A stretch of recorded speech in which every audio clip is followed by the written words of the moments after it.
Yo, welcome back APUSH students. Today is How to LEQ Unit 1. This is a series where I walk you through complete essays for every single unit of APUSH. These examples use real prompts with real raw essays, so don't mind the grammar or spelling mistakes. So here are the prompts. So when you see these prompts, the first thing you want to think about is what format of prompts these are. These are the compare and contrast format. They're all about comparing two different things. First prompt, compare ways in which Spanish colonizers and British colonizers interacted with Native American populations in the 17th century. The second prompt is compare the role of geography in shaping colonial economic patterns, including labor systems, during the 17th century in the New England and southern regions. And the third prompt is compare the influence of religion on the development of society in the 16th and 17th centuries in New England and Mid-Atlantic colonies. Now I strongly encourage you to practice on or at least think about all three of these prompts, but for this video I'm going to be doing the second prompt. If you saw my How to LEQ the Basics video, you would know that we already kind of went over the second prompt. So now let's get into the quick thesis we're going to be writing for the prompt. Again, we're doing compare the role of geography in shaping colonial economic patterns, including labor systems, during the 17th century in the New England and southern colonies. So the two things I want to think about are the similarities and differences between New England and the South when it comes to geography, where it's located, and the climate and the weather, things like that. And then when it explicitly points out labor systems, I want to think about the differences in the economies between the two regions, and obviously I'm thinking about slavery when it comes to the South. So here's the thesis.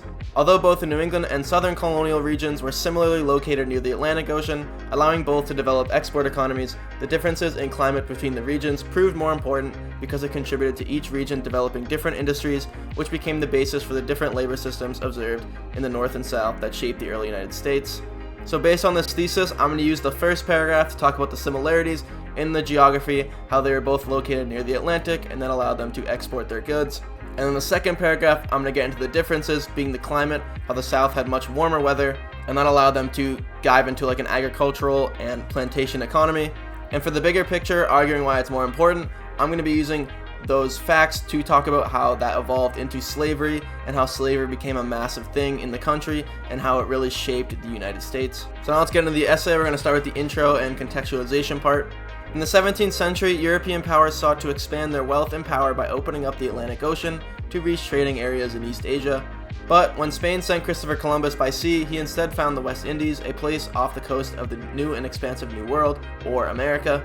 Finding this new world inspired the oppressed people of England, like farmers and Protestants, to seek freedom and economic opportunity in the Americas.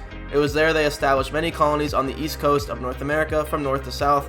Although both the New England and southern colonial regions were similarly located near the Atlantic Ocean, this is where the thesis starts to come in, allowing both to develop export economies, the differences in climate between the regions proved more important because it contributed to each region developing different industries, which became the basis for the different labor systems observed in the North and South that shaped the early United States. So now we're getting to the first body paragraph about these similarities.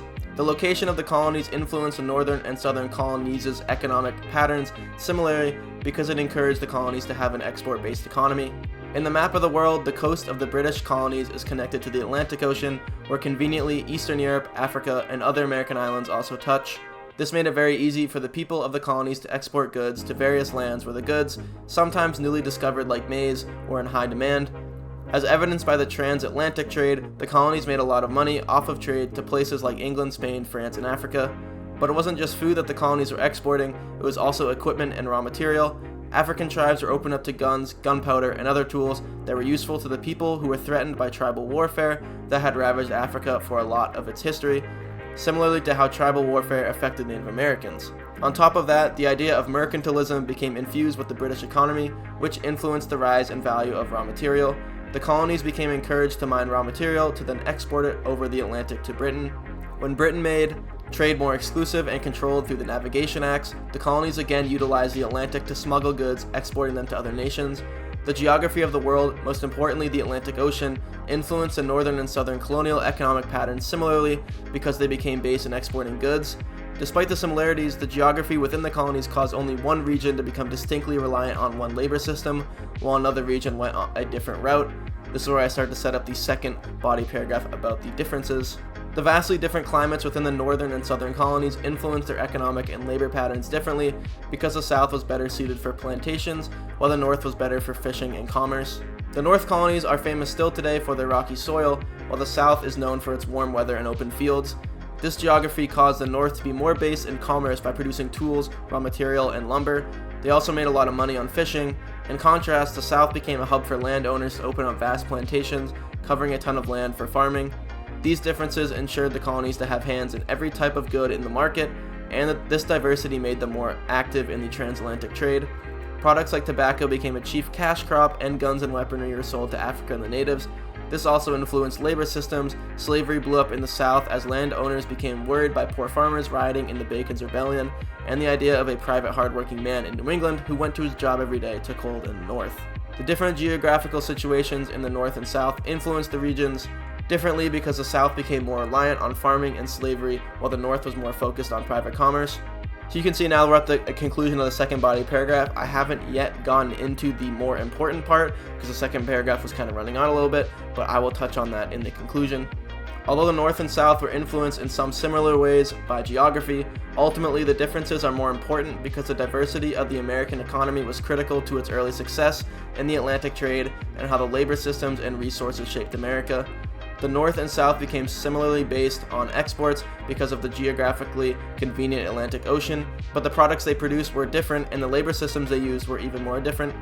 The differences in the economy in which the geography shaped affected the nation all the way up to the Civil War. The differences in geography affected both current and future events in America greatly. So you can see now in this last paragraph, I sort of added the part of the thesis in terms of the diversity of the American economy that I didn't really have at the beginning. And then I got into the important parts of the differences and how slavery and the diversity of the economy contributed to the success of America and also all the problems they had up until the Civil War. And the conclusion of this essay is a 6 out of 6 score. And that's a wrap. Thanks for watching. I'll see you in the next video, and goodbye. Yo, if you're super cool and awesome, you should follow my Twitter or X if you're that kind of person. It's at Clark4724. I post a lot of random stuff on there, but I also post channel updates and when my next videos are coming out. So if you're gonna keep watching my channel, then I recommend you follow, and thanks.